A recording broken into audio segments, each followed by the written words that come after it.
টঙ্গীর ইজতেমা ময়দানে আছেন সহকর্মী তোহা খান তামিম, সরাসরি যাচ্ছি তার কাছে।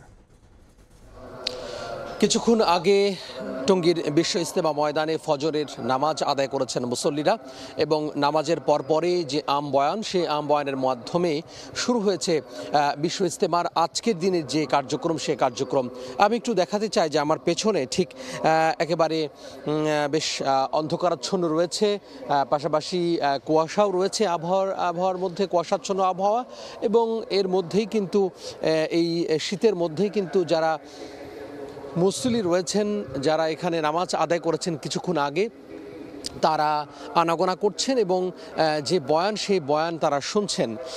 আপনি জানেন যে গতকালকে আনুষ্ঠানিকতা শুরুর কথা থাকলেও গত পরশুদিন অর্থাৎ বৃহস্পতিবার সন্ধ্যার পর থেকেই ইজতেমার যে কার্যক্রম সেটি শুরু হয়ে যায় এবং গতকাল সারা দিনই আমরা দেখেছি যে নানা ধরনের যে কার্যক্রম, সেই কার্যক্রম চলেছে থেমে থেমে, এবং আজকেও কিন্তু এর ব্যতিক্রম নয়।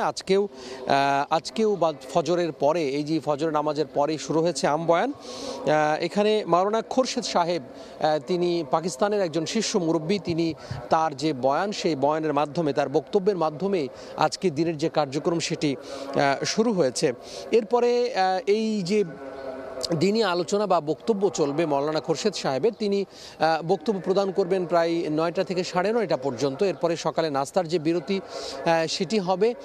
এরপরে নাস্তা গ্রহণ করে তারপরে মুসল্লিরা তাদের যে বিভিন্ন ধরনের তাদের যে আলোচনা, দিনই আলোচনা, সে দিনে আলোচনা করবেন, তবে সেটি কেন্দ্রীয়ভাবে অর্থাৎ মূল মঞ্চ রয়েছে, সেই মঞ্চ থেকে এটি অনুষ্ঠিত হবে না। সেটি আসলে যে সমস্ত খিত্তাগুলো রয়েছে তাদের জিম্মাদারির অধীনে, সেই খিত্তাগুলো থেকে ছোট দলে ভাগ হয়ে খিত্তায় খিত্তায় আলোচনা চলবে।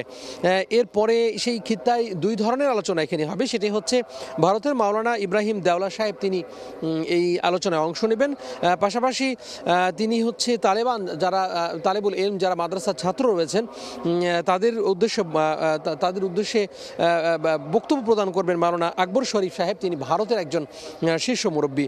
এরপরে বাদ জোহর ইসমাইল গোদরা সাহেব, তিনি ভারতের একজন শীর্ষ মুরব্বী, মাওলানা ইসমাইল গোদরা, তিনি বাদ জোহর বক্তব্য প্রদান করবেন। এরপরে বাদ আসর মাওলানা জুবায়ের সাহেব, তিনি বক্তব্য প্রদান করবেন। এবং প্রতি বছরই আমরা দেখে থাকি যে বিশ্ব ইজতেমায় যৌতুকবিহীন বিয়ে অনুষ্ঠিত হয়ে থাকে।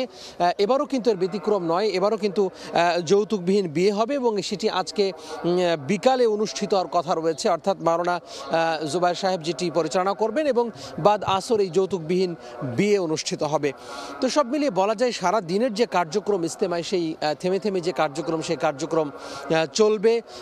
এবং এই যে মাওলানা ইসমাইল গোদরা সহ আহমদ লাট সাহেব সহ বিভিন্ন ধরনের যে শীর্ষ মুরব্বীরা রয়েছেন, সেই শীর্ষ মুরব্বীরা দিক নির্দেশনামূলক যে বক্তব্য, সেই দিক নির্দেশনামূলক বক্তব্য প্রদান করবেন।